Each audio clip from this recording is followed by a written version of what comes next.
On a crowded city bus, a teenage boy noticed an elderly man standing and struggling to hold the rail. No one moved. The boy stood up and said quietly, "Sir, you can take my seat." The old man smiled and sat down. "Thank you," he said softly. The boy shrugged. "My grandfather always says something," he replied. The old man looked at him for a moment, surprised by the simple kindness. When the bus reached the next stop, the elderly man stood up carefully.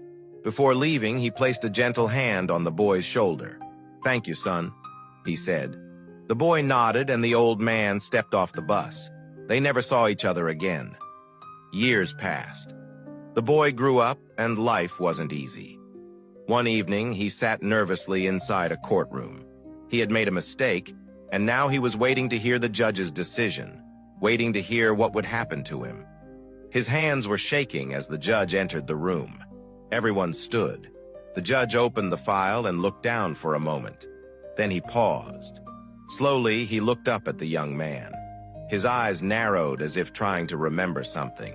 "Did you ever give up your seat on a crowded bus to an old man?" the judge asked calmly. The young man blinked in surprise. "Yes, sir," he said quietly. The judge leaned back in his chair and smiled. "You told me your grandfather said respect costs nothing." The courtroom went silent. The young man's breath caught. The judge closed the file in front of him. "That small act of respect stayed with me for years," he said. Then he tapped the desk gently. "Everyone deserves a second chance." The gavel came down. Case dismissed.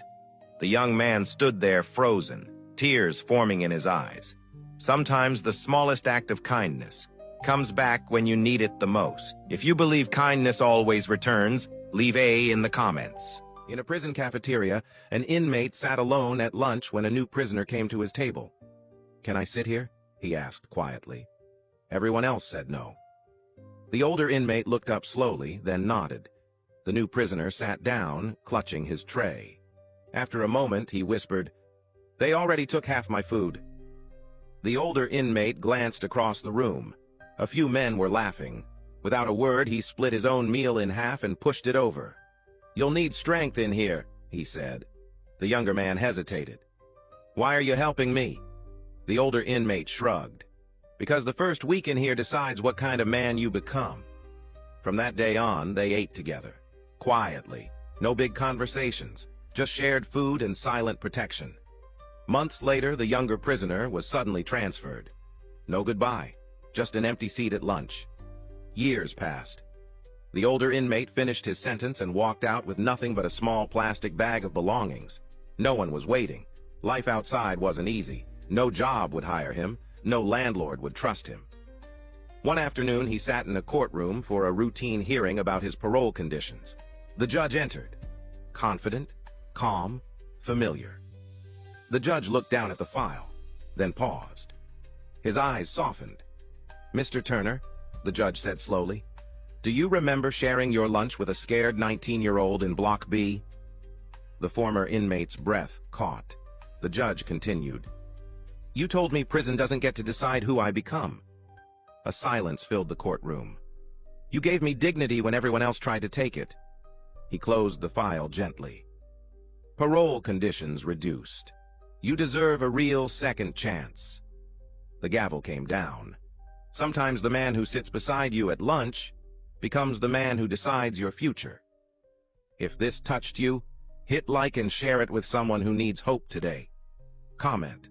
What's one act of kindness you've seen or done that came back around? A boy comes running and says to his wife, "I knew you would be hungry, so I brought noodles for you." Mala says, "I can't say this. I have leftover food from yesterday. You eat this." Max says, "Don't eat yesterday's leftover food. Anyway, your health is not good." They are talking when suddenly Henry comes and says, "Brother, the thing is that I left home early in the morning in a hurry, so I don't have anything with me and I am very hungry. I am a very poor person. Can you please give me this food?" Max looks at his wife and Mala also looks at him. Then she signals him to give it. After that, Max says, "Here here you go, brother, no problem. You eat it. Henry smiles and thanks them. Then he takes the lunchbox from their hands and starts eating so quickly as if he has been hungry for centuries and hasn't gotten anything to eat. Seeing him, Max and Mala tolerate their hunger. Mala even puts her hand on her stomach because she is very hungry. Max gives her the leftover food from yesterday and says, "You eat this." Mala takes the food from his hand and smilingly starts eating. When Henry stops her and says, "I am very poor. I already told you I have nothing to eat. I haven't eaten anything for days. Today I finally got food, so please give this food to me as well. I am very hungry." Mala and Max both become disappointed about what to do now. Still, Mala gives her food into Max's hand and says, "Give it to him." After that, Max says, "Here you go, brother, you eat it." Henry smiles and thanks them and takes the food from his hand and again starts eating it quickly. While he is still eating, Max realizes that his wife is hungry. Then he takes a water bottle out of his delivery bag and extends it toward his wife and says, "Wife, here, drink some water." As he is about to give her the water, Mr. Henry stops him and says, "I really need it very much. Please give me the water. I think I have eaten a lot of good food today. Please give this water to me." Max becomes disappointed, but with the intention of doing good, he gives him the water as well. Henry takes the water, thanks them, and quickly opens the bottle and starts drinking the water, which Mala and Max watch with disappointment. After drinking the water, Henry feels very good, as his hunger is completely gone. Now he becomes very happy and says, "I am very poor. I am new in this city and wandering around. I don't have money for rent to go home. Can you give me some money?" Mala and Max become very surprised and worried. Then they look at each other. Max touches his pocket to see if he has any money, but he has none. Then poor Mala, disappointed, takes money out of her pocket and extends all the money toward Henry and says, "Here you go, brother, take it." Henry smiles, takes the money and thanks them and says, "Brother, this is a very big favor on me. I will never forget this favor of yours. You people are very good." Max seriously replies, "No problem, brother. You were hungry, you needed it, so you ate the food. It was your fate. We had no right over it." Suddenly, Mr. Henry's assistant comes and says, "Sir, here is our new project. Please check it and tell me later how it is. And here is a lot of money as well that you ordered a while ago." Then, Mr. Henry turns toward both of them and says, "Your kindness and compassion have greatly impressed me, so I have decided to help you. This is a small gift from my side, and here is some money as a reward." Max says, No, we will take this gift, but we cannot take so much money from you. This is too much." Henry smiles and says, "This is nothing compared to the sacrifice you made. Even though you were hungry yourselves, you fed me." And addressing his viewers, he says, "As long as such good people are alive in our society will never go on the path of evil. Please do share your valuable opinion on our video. Thank you."